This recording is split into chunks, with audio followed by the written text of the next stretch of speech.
Hey, my name is Stig, and I like to do crazy stuff for a living. Let me explain how I jumped off this mountain using my kite. To jump a 90-meter cliff, you have to get there first.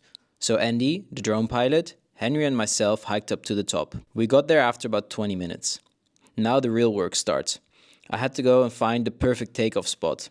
The wind on top of the mountain can change a lot, so I need to read exactly what the wind was doing.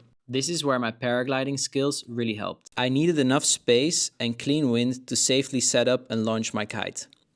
Once the kite was in the air, I became super focused and aware of every tiny detail. I had been visualizing this moment for days, so standing here with my kite in the air didn't feel completely new. Let's get a bit more technical. At the bottom of the mountain, the wind was light, maybe 10 knots, just a slight breeze. But on top of the mountain, it's much stronger, around 50 knots. Because the wind hits the mountain and goes up. It accelerates. Honestly, waiting on top to get the drone shots was probably the most stressful part. It took about 5 minutes, but it felt forever. It made me more nervous by the minute.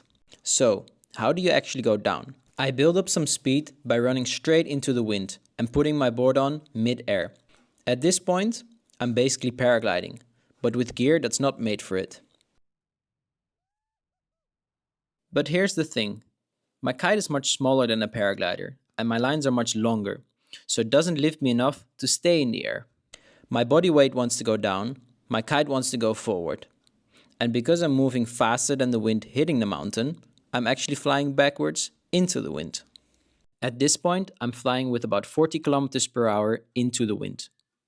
To slow myself down, just before reaching the water, I have to make a kite loop. This stops the backwards movement. From this point onwards, I'm basically doing a normal kite jump.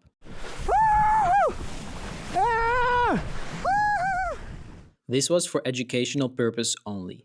I've been kiting for about 15 years and doing crazy stuff for about 10. I'm explaining how this works to answer a lot of the questions that I'm getting, not to inspire anyone to go and do the same thing.